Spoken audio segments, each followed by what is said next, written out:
A paz do Senhor, povo abençoado. Mais uma vez estamos aqui para lecionar mais uma lição.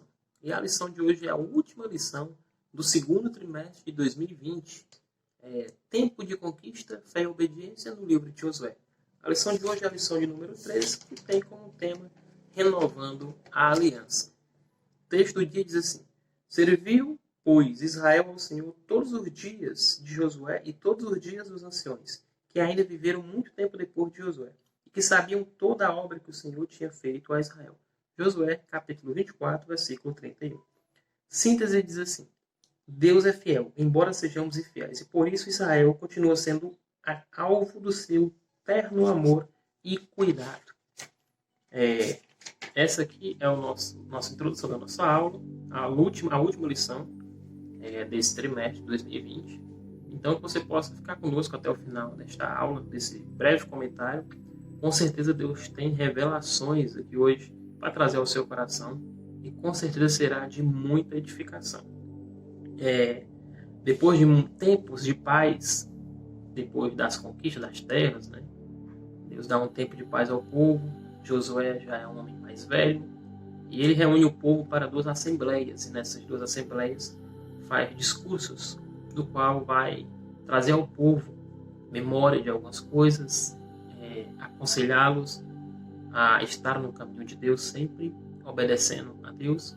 E com certeza vamos ver aqui também algumas coisas bem interessantes sobre o futuro de Israel, sobre a história do povo de Israel, e vai ser uma lição de muito aprendizado. É a última lição para fecharmos com chave de ouro. Então fique conosco até o final desse vídeo, que com certeza Deus tem algo para a sua vida, para a sua família. Josué reúne o povo em Siló.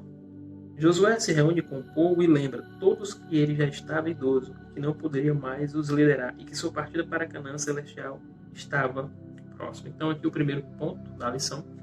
Josué reúne o povo e fala sobre o fim de sua jornada terrena, o fim de sua liderança. Interessante que aprendemos com Josué, aqueles que são líderes, que sabemos que existe um tempo de começar, mas também temos que entender que existe um tempo de parar, o tempo de guardar, o tempo de chegar o momento e dizermos para nós mesmos: é tempo de parar, é tempo de dar uma pausa e agora apenas esperar o momento de Deus tomar atitude, tomar aquilo que Deus sempre fará quando a nossa missão terminar. Aquilo que Paulo diz, né? Combati o bom combate, acabei a carreira, guardei a fé. Então, um bom líder sempre sabe a hora de parar.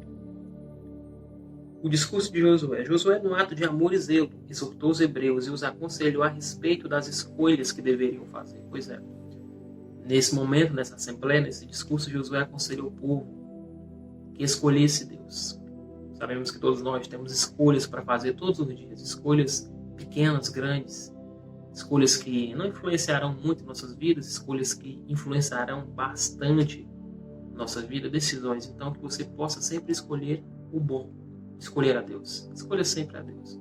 Sempre vai lhe trazer mais alegrias.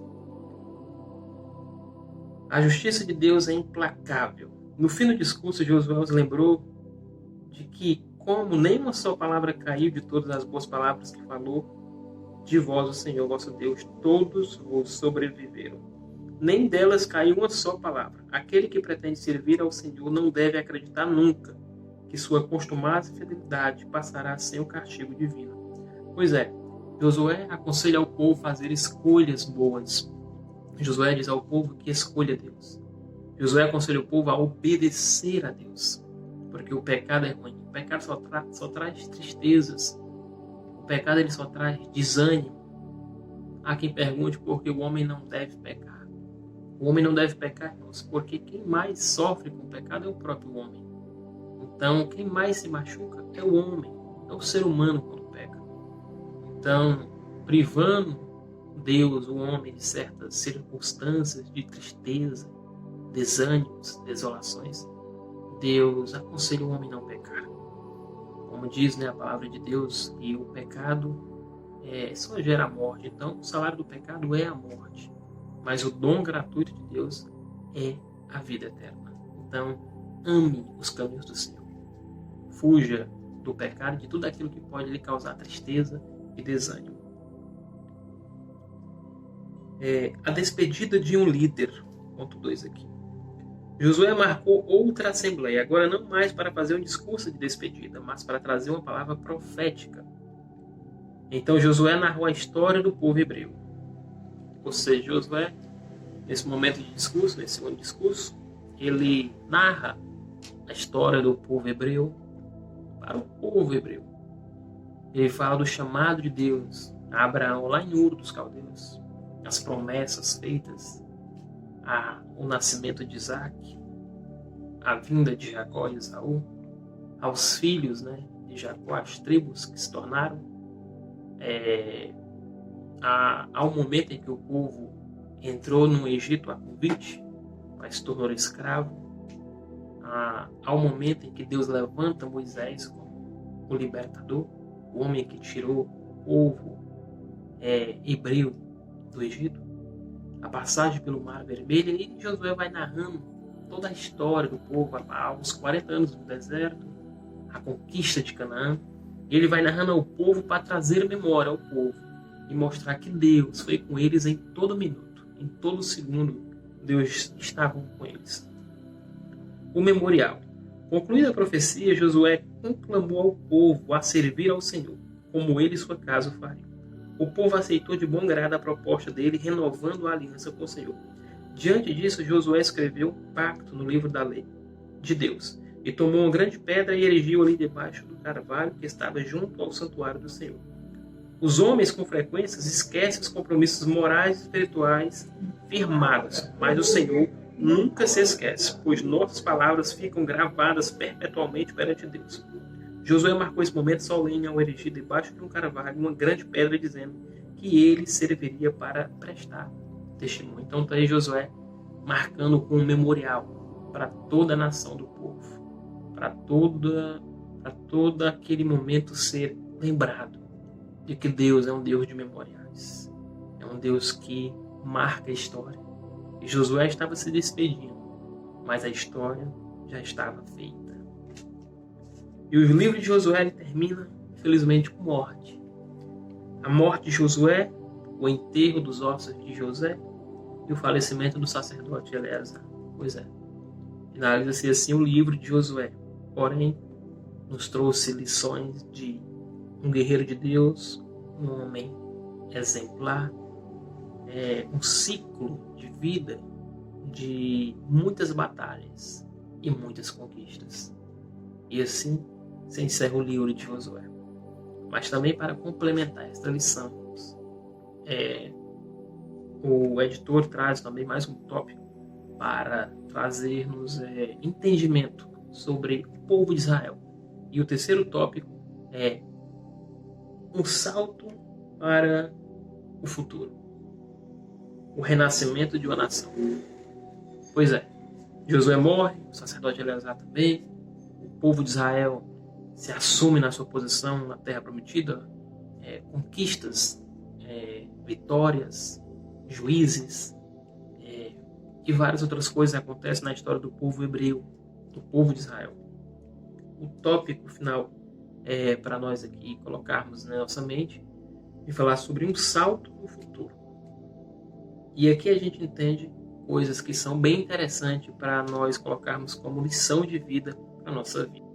Percebemos que no ano 70 depois de Cristo, Israel é invadida por Tito e seus servos, E o povo de Israel ele é disperso pelo mundo, disperso. Toda aquela nação é tomada. E do ano 70 até o ano de 1948, o povo de Israel, um povo disperso pelo mundo, é uma nação perdida, como muitas outras. É uma nação de apenas lembranças, de apenas épocas áureas passadas. Mas quem tem promessa de Deus não fica esquecido. E o povo de Israel, sabemos que é um povo que foi escolhido por Deus a dedo para ser o relógio de Deus para a humanidade. O relógio que diz os tempos, que diz as épocas em que os planos e desígnios de Deus acontecem. Então percebemos que o povo de Israel passou por muitas tormentas. Na época, por exemplo, das guerras mundiais, na época do Holocausto, em Auschwitz, no qual Adolf Hitler dizimou milhões de judeus. E outras classes também, como homossexuais, ciganos e outras mais. Mas os judeus foram a grande massa a ser destruída e humilhada. E percebemos que no ano de 1948 houve uma reunião na ONU, do qual era presidida também por um brasileiro, isso mesmo, por nome Oswaldo Aranha. E houve uma votação para decidir sobre a aprovação da criação de 2 estados, um deles Palestina e outro Israel. E o voto de Minerva, acredite você, foi de um brasileiro. O voto de Minerva para Israel voltar a ser uma nação foi de Oswaldo Aranha. E ele votou. E no ano de 1948, Israel declarava independência. A nação perdida no tempo.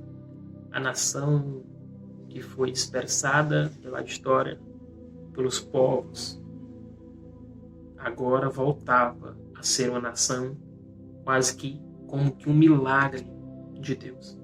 Quero que você abra a sua Bíblia, se você puder, em Isaías capítulo 27, versículo de número 6, que diz assim: Dias virão em que Jacó lançará raízes e florescerá, e brotará Israel, e encherão de fruto a face do mundo. Pois é, uma profecia feita por Isaías milhares de anos antes, e agora Israel volta a florescer como uma árvore cortada, e agora de repente Israel floresce, quase que como um milagre na realidade que Deus faz para essa nação. E é interessante que um brasileiro deu o voto de Minerva, né? E sabemos que aqui, como a palavra de Deus diz, né, que aquele que ora, né, que abençoa Israel é abençoado. E a gente analisando o nosso Brasil, tem suas dificuldades, seus problemas, as suas coisas mais complicadas, né, políticas, essas coisas, mas comparado a alguns outros lugares, não é tão ruim assim o nosso Brasil. O Brasil é uma bênção. Claro que tem muito a melhorar, seja na área da política, né, em muitas áreas aí, questão de saúde, em várias questões, né, mas sabemos que é um país próspero, que tem muita prosperidade. É claro que temos políticos, né, que olham muito pela questão do dinheiro, muita roubalheira, tem muitas coisas que não convêm. Mas o Brasil, se você analisar, é um gigantesco lugar. Tem grandes riquezas naturais e tem tudo para ser uma potência mundial. E depende não apenas de decisões políticas. Claro que de Deus é a principal. Mas nós também, como igreja, devemos orar pelo nosso Brasil, pelo nosso país, para que Deus venha trazer prosperidade e paz sobre este lugar. Os judeus aceitaram a divisão proposta, mas a liderança palestina e árabes não. David Ben-Gurion, em 14 de maio de 1948, declarou a independência do Estado de Israel, mas que os palestinos não quisessem essa ideia de trazer independência ao povo de Israel. No dia 15 de maio de 1948, o Egito, Síria, Líbano, Jordânia e Iraque atacaram Israel. Então, um dia depois, isso mesmo, um dia depois da independência do povo de Israel, a primeira coisa que acontece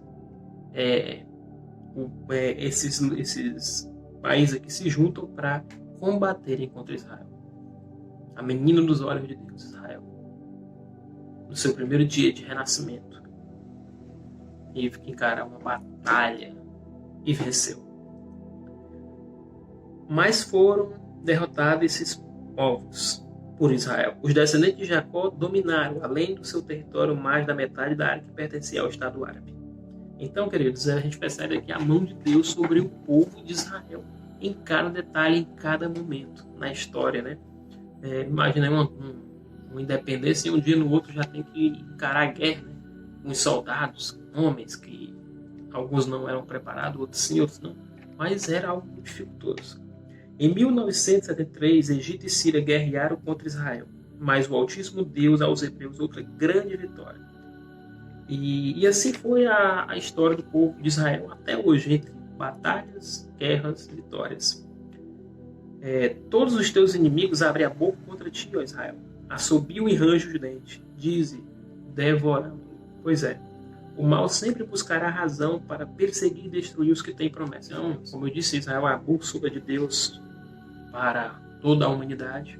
E é um povo odiado por muitas, mas muitas pessoas. Em especial os árabes, né? Que odeiam o povo de Israel. Que na mente do povo árabe, Israel ali está ali de gaiato, né? Como diria o cearense. Não era para ele estar ali. Mas Deus é quem colocou o povo de Israel naquele lugar.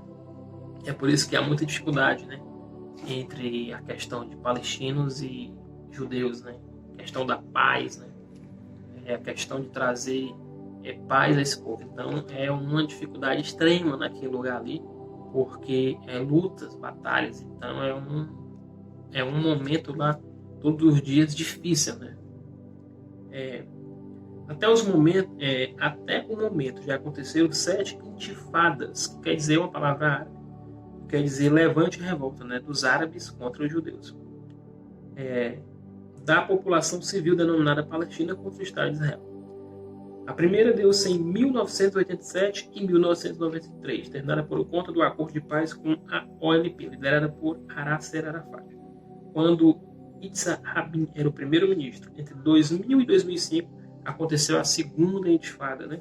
Segundo levante, que levou Israel em 2002, sob a liderança de Ariel Sharon, a construir um muro para proteger o seu território na fronteira com Cisjordânia.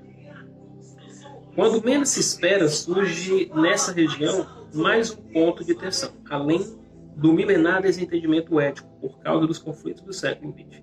Cerca de 700 mil palestinos foram expulsos de suas casas, os quais se transformaram em refugiados nos países vizinhos. Eles e seus descendentes hoje somam cerca de 7 milhões de pessoas que se sentem injustiçadas. Daí a enorme dificuldade de resolver essas tensões bilaterais antes da volta do Salvador. Pois é, então o povo palestino, o povo judeu vive em estado de terror um com o outro, né? Não há entendimento, não há uma paz, e é bíblico. Até que chegue o homem, né? O anticristo, e traga uma paz, né? Sobre esse povo, né? Que quase que é impossível acontecer hoje aos olhos humanos. Mas sabemos de uma coisa, as promessas de Deus se cumprirão todas. Cada detalhe. Deus é o que cuida da história. Deus é o que está trazendo toda a história a ser vista por todos nós. Israel é a árvore de Deus. Uma árvore que está brotando e brotou muito já. Uma árvore que sofreu muito através da mão de muitos lenhadores. Homens maus, homens que quiseram dizimar esse povo. Como a gente citou no caso do nazismo por Adolf Hitler. E outros mais, né? Israel hoje é um país próspero. Não é tão gigante, né? Se analisarmos o seu tamanho, quase que do tamanho de Sergipe, mas é um país próspero, pequeno, mas próspero. Isaías, né? Muitos frutos para a terra trouxe. Se analisarmos homens inteligentes, homens que criaram coisas magníficas, grandes, que fizeram diferenças para a humanidade, eram judeus, né? Homens sábios e inteligentes. Então o povo judeu, o povo de Israel é um povo diferente.